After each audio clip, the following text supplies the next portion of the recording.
Abraham. Now it's Almiron. 1v1. Can he score? Miguel Almiron. Let's go, guys. Let's freaking go. 3-all against Sevilla. The drama in this game has been off the charts for Villa. As a cross comes in for Tammy Abraham. It's superb. What a run from Tammy Abraham. And the pick out from Ferran Torres.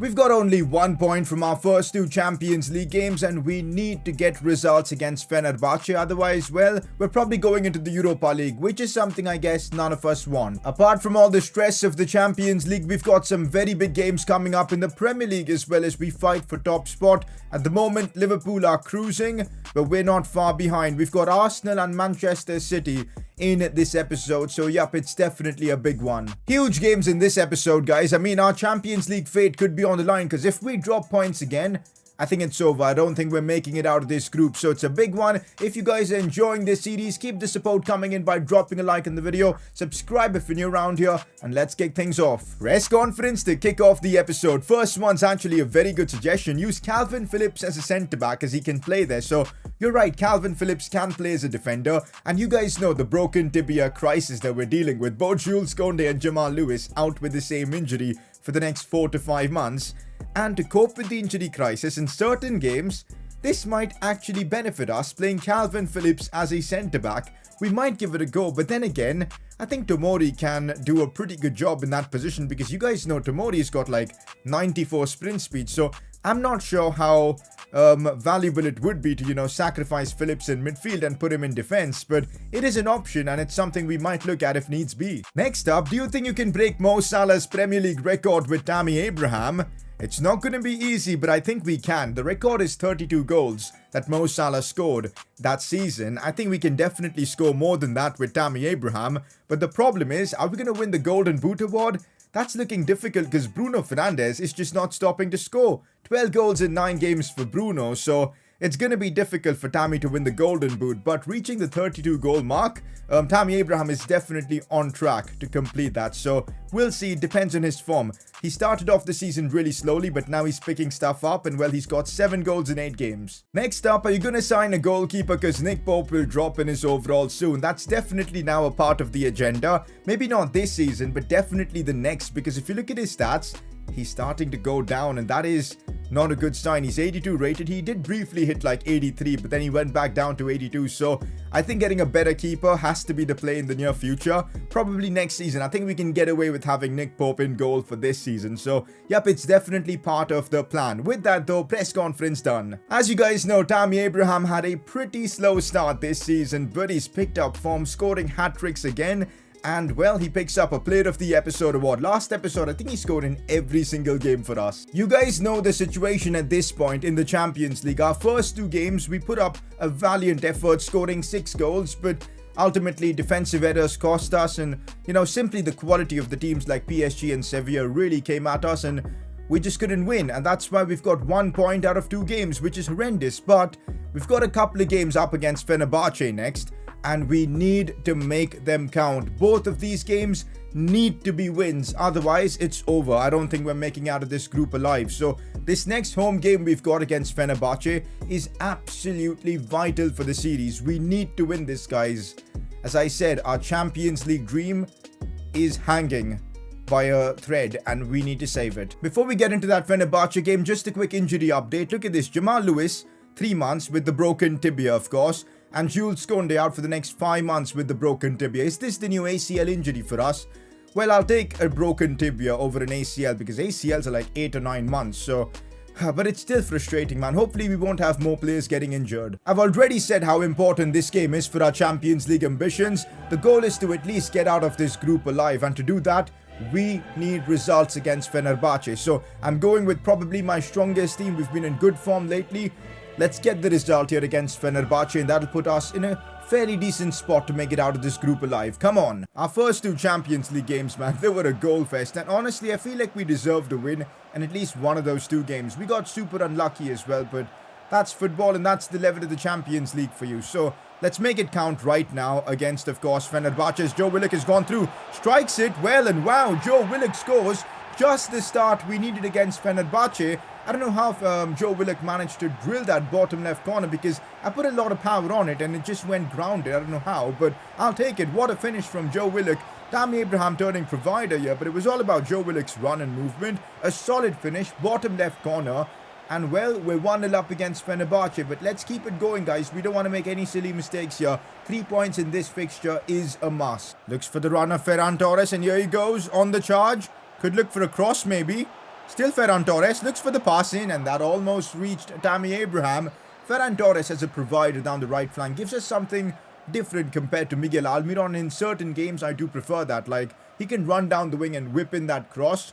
That's something Almiron doesn't do. Almiron is all about cutting inside, so that's the big difference between the two. Oh, that's a good ball for them to score from, and Nick Pope thankfully made a big save there. He made himself very big, and well, the Fenerbahce attacker couldn't score off that, but that just shows the danger is there from Fenerbahce. We cannot rest on that early goal. Now it is Joe Willock looking to slide this one for Tammy Abraham. Has to score. How is the keeper saved that?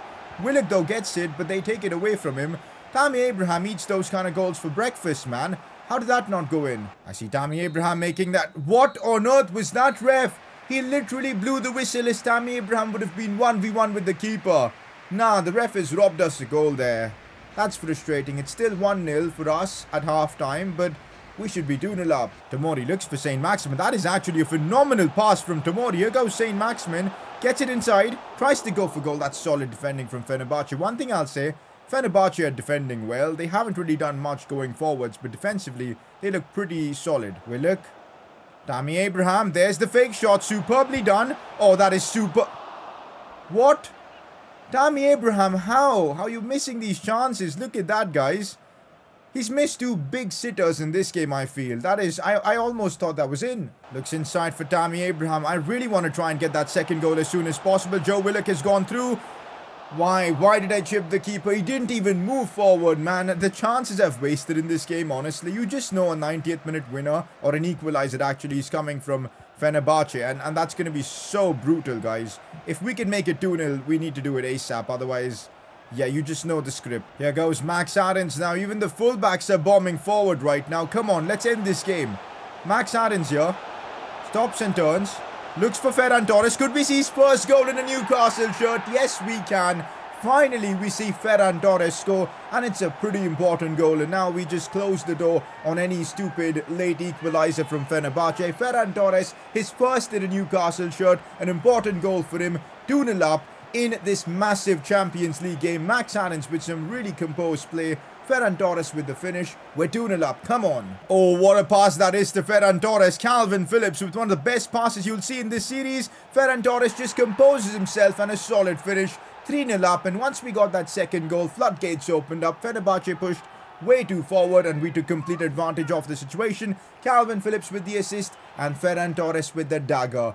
3-0 up Newcastle. Full time, guys, and it's a big win for us in the Champions League. The goal difference goes up as well. A solid result, a clean sheet.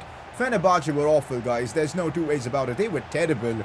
And yeah, we made it look easy towards the end. 3-0, job done. In other news, we get a mega offer for Max Aarons, and that's a pretty big one. 40 million for a right back, but I just feel like these are the kind of offers you normally get for fullbacks. They're never worth it because fullbacks are super expensive on FIFA. We've got a fullback that's going to last us for the entirety of this series. No point even trying to negotiate. So rejecting the offer for Aarons. We also had an offer coming for Fabian Schär. You guys know how I feel about him. He's our captain. We're not selling him. And also the fact that Conde is injured is even more important. So rejecting the offers. Now I think the good thing for us is that PSG managed to win their game against Sevilla. That puts us on the same amount of points as Sevilla. And we're up against Fenerbahce next, which is going to be a simple victory by all things taken into account. Because, yeah, in the first leg they were dreadful. They've won 0 games so far. We make that game against Fenerbahce count. And PSG hopefully beats Sevilla. We'll be in a good spot to make it out of this group. So we've definitely, turned things around in this Champions League group, which is awesome. But just a couple of days later, a trip to Emirates. This is going to be difficult, especially in terms of stamina. We may struggle in this one. We're second in the Premier League. We're up against the 10th place Arsenal team. let's see what this game holds for us. It's a trip to Emirates, but we're not at full strength. Nowhere near, because if playing that Champions League game just a few days before, we're gonna have to also completely change the team and the setup to cope with the injury absentees we've got at the back. So I thought, you know what? Let's give a 3 at the back formation a go. We can play Kraft, Shah and Fofana together and have more attackers up top, give Mbappe and Dylan Miles a chance. I don't know how we're going to cope with an Arsenal team that are pretty decent with our second team, but we're just going to give it a run and see what we can do. Very excited to see Dylan Miles and Mbappe on the pitch though. Should be fun seeing them play. Let's get into this one. Actually, I'm super hyped to try out a 3 at the back formation. We know how OP it's becoming in real life with how tactics are changing, so maybe in game it's going to be OP as well. Matthew Longstaff here. Oh, Wilson, Dylan Miles. No, it's going in. Maybe it is. Oh my god, it goes in after Leno tripped his own player. Dylan Miles has just scored for Newcastle.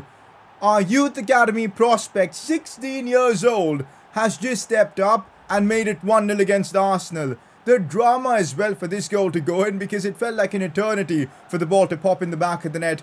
Oh my god though, what on earth was Leno doing? He tripped his own player. Have a look at the replay here. Thomas Partey I think would have got there and cleared it, but Leno with his outstretched leg. No, it was actually his back. He tripped over his back. It was comical. Typical Arsenal stuff. And well, we make it 1-0 with Dylan Miles from the academy stepping up to give us the lead. Come on. Oh, Thuram is broken through and there's the equaliser for Arsenal. Nothing much I could do about it once he broke through. That's Marcus Thuram for you. I think he's the son of Lilian Thuram. I'm not entirely sure, but fair play. Good goal from the Arsenal forward. I think he scored previously against us as well. 1-1 against Arsenal. I feel like defensively in this game, we are going to be exposed with the lack of our first choice players involved. So that's something we're just going to have to run with. Fraser playing in a different role, and this might really suit him. He breaks through with his pace. Finesse shot, bang. Unbelievable link-up play between Fraser and Wilson. Fraser completely utilizing his pace in this instance. This might be the position he really enjoys playing in, because he's playing off Callum Wilson. He can make those runs, and it's working brilliantly. There you go, 2-1 up against Arsenal. I expected without the likes of Tammy Abraham goals to come hard by in this one, but all I'm seeing is goals coming for fun. 24 minutes in, we've scored a couple. Yes, we've conceded, but we're playing well. Lacazette on the ball. That's a good pass for Thomas. Partey could look for a pass for Thuram. Does so.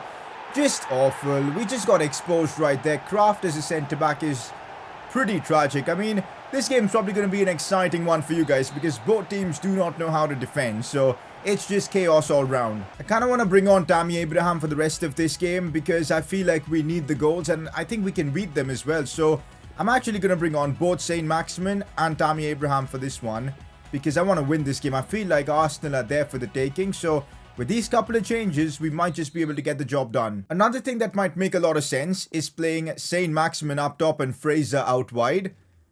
Getting Saint-Maximin closer towards goal just makes sense. Not gonna lie, this second half has been super cagey. Not many chances. How is that a foul, by the way? Fabian Schär got the ball there, but as I said, not many chances. The two teams, I don't know what's happened in the second half, but I'm hoping we can figure out a way to score and win this game. Lacazette with the free kick.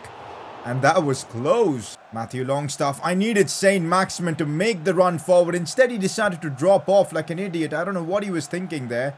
Although, something could be done now. Tammy Abraham here. Still Tammy Abraham. Fake shot. Tries to bring it inside, but that fake shot was as slow as it gets, as, well, the ref calls full time. A very, very frustrating night at the Emirates, because I feel like this game was there for the taking. The 3 at the back formation, I don't think it works, guys. You can probably score a lot of goals, but you concede a lot as well, and that's painful. So a makeshift formation to cope with the injuries. We get a point here, but yeah, I'm frustrated. Another game just after a couple of days against Watford. The stamina levels on my players are going to be terrible, man. We're just going to put the second team through this one and sim this against Watford.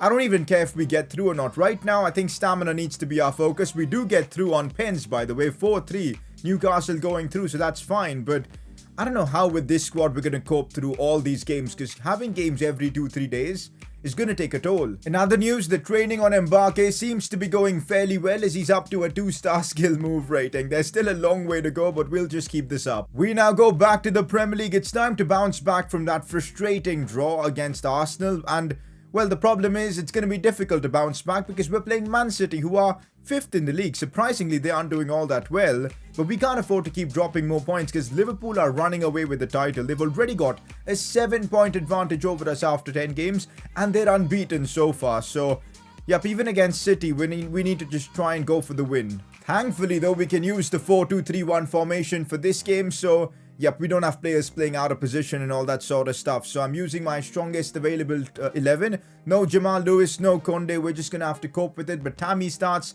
Willock, Ferran Torres, all of them in the lineup. City having some stamina issues, which is something we may be able to exploit. Let's hope we can do it on the pitch here.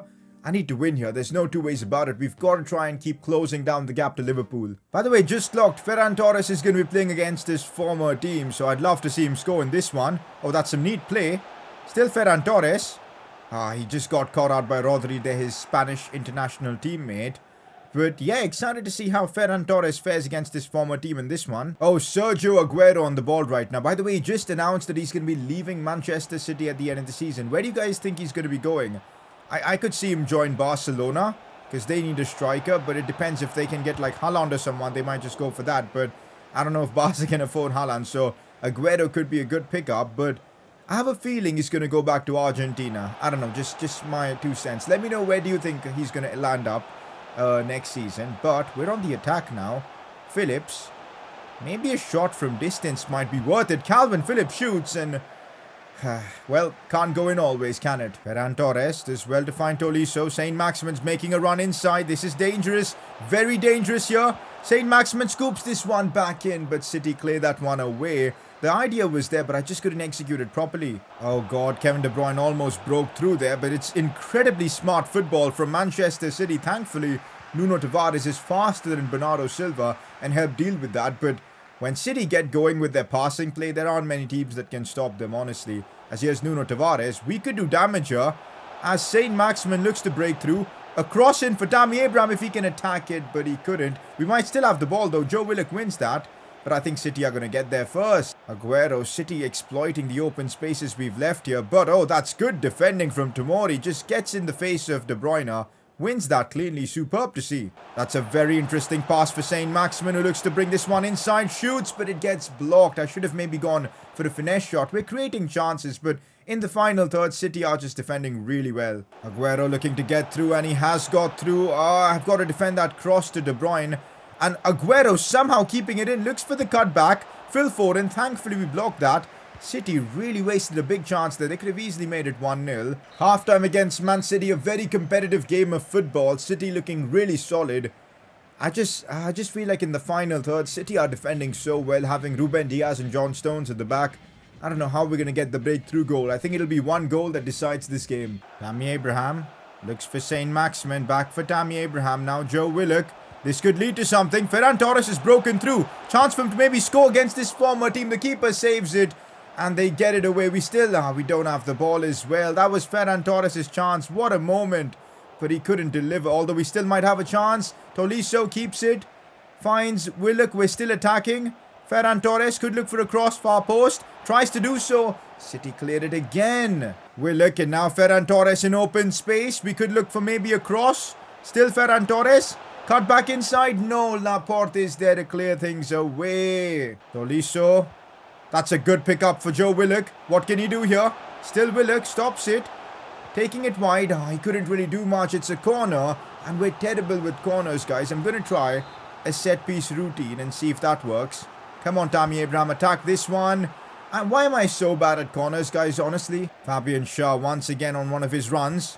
That's a beautiful pick out. If Saint Maximin can get there. No, he can't. The attempt was there from Schär, though, so fair enough. Oh, we win that. Joe Willock now.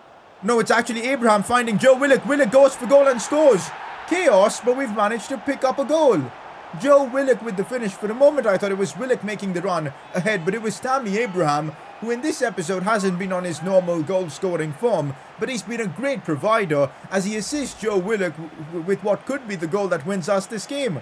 Very smartly done by Tammy Abraham. That's the hold-up play we're used to. And Joe Willock once again stepping up in games where we need him to, scoring the goal that puts us 1-0 up and the goal that could get us crucial 3 points at St James's Park here tonight.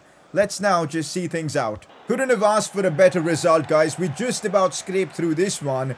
City gave us a tremendous fight, but ultimately that one moment, that one goal Joe Willock popped up with settles things for us. Big 3 points. We're keeping pace with Liverpool, but to be fair, 7-point gap isn't keeping pace, but still, we're thereabouts. Next game is at Anfield, guys. Newcastle, Liverpool at Anfield. And that is an opportunity for us to close the gap down to 4 points and just take away that perfect record Liverpool has. And that could be huge for the title race. I still cannot believe. Look at Liverpool's record, guys. They've scored 32 goals so far and conceded just 6. It's actually mental. So, next episode, that Liverpool game is a potential title decider. We've had Real Madrid, we've had Barcelona coming with job offers, and now we've got Manchester United as well. But you guys know my stance. No way we're leaving Newcastle United. We really saw how bad Fenerbahce actually were in the Champions League, so I'm just going to use my second team and sim this one. I think we'll still get a win. Oh, it was close. Matthew Longstaff scoring the goal, but we get the job done. I'll take it. Oh, PSG have done us a favor yet again, guys, which is superb. I think PSG are going to top this group no matter what happens. The battle, though, is between us and Sevilla. And guess what? Next episode, we play Sevilla as well, so early on in the season, we've got season-defining games. That away fixture at Ramon Sanchez Pizjuan against Sevilla is going to be massive, guys. I can't wait for it. Here's a quick look at our sponsors tab. By the way that things are going, I feel like it's going to be very difficult to complete the Heineken and Fly Emirates challenge as well, because we're nowhere near winning the Premier League Golden Boot, and scoring the most goals in the PL is going to be tough with Liverpool in this kind of form. Gucci might be the easiest sponsor, I suppose, but we'll see how things progress. Player of the episode for me for this one is probably Joe Willock. I mean, it has to be a contender. Fabian Shah throughout the episode was superb, but I thought Joe Willock was very, very key. Getting us that winner against City was immense. For now, though, guys, this is where we're wrapping up the episode. Next episode, boys, Liverpool and Sevilla. Those two games are going to be huge for the series, and we've got Spurs away as well. So, big games coming up. If you are enjoying this series, keep the support coming in. Drop a like on the video, subscribe if you're new around here, and I'll catch you all next time.